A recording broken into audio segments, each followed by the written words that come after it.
So you want to throw off the religion of the white man. Well, I say good. Good for you. Christianity has done far more damage to Africans, and particularly African Americans, than any other force in history.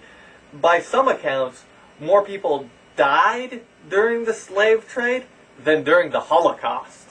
And why is that, you may ask? Well, I mean, greed obviously plays a large part into it. But you can't discount the biblical references either. Just remember, according to those Christians at the time, you are the sons of Ham. Ah, yes, that lovely biblical story of Noah's Ark with the little animals. Well, you don't understand how that ends. You see, one of Noah's sons, Ham, no, not that delicious food that Jews can't eat, but this is a dude, he saw Noah wanking it. And Noah cursed him to be a slave, and all of his descendants be a slave.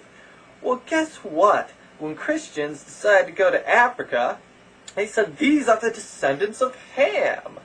And you, now, according to the Bible, are slaves for us.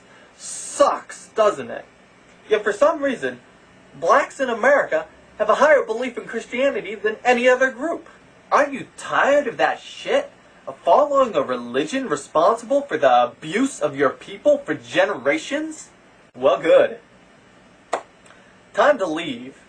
And of course, where is the obvious place to go other than the second largest religion in the world and the one that dominates Africa?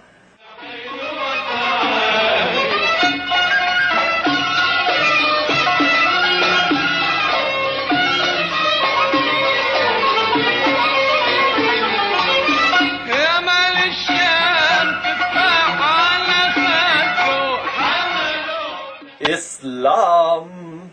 Black Muslims. Oh yeah.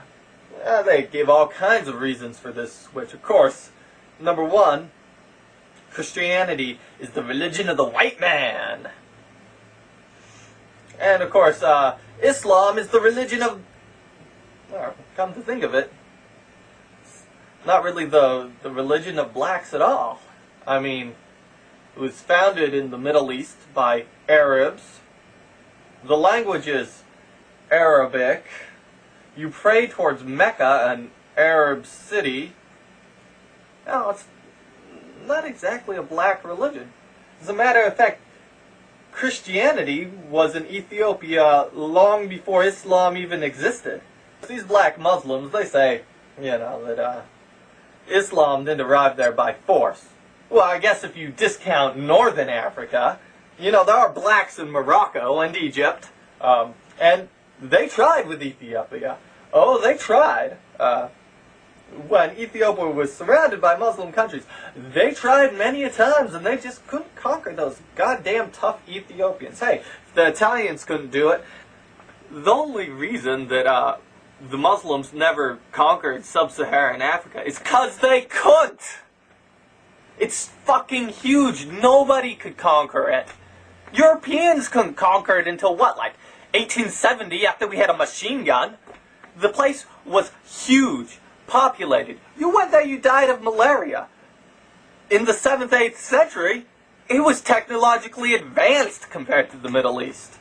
There was no way possible they could conquer sub-Saharan Africa. They conquered Northern Africa. You think they didn't wanna?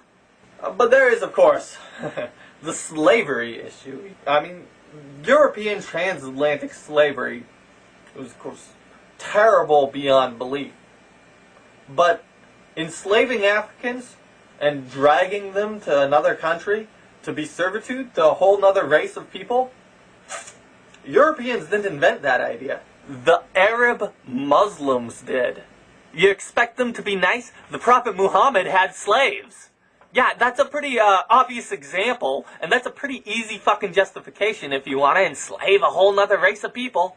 The Ottoman Empire, long before the transatlantic slaves, had the majority of their slaves come from Africa. There was plantations in the Islamic world too. Because Islam forbids your slaves' children being slaves, most of the slaves had the extra pleasure of castration before they were shipped off. Even after Europe had abolished the slave trade in Africa, Islam continued. So, not only were they yanking people out of their homes to go be domestic servants in a land far away for a race different than theirs, but they did it before Europeans arrived, and they continued until afterwards. Now, a lot of people say, hey, who the fuck are you to say this? You're some skinny white kid, this isn't any of your business, you know? So that's why I brought some backup, used by permission, and thank you to him. Here we go.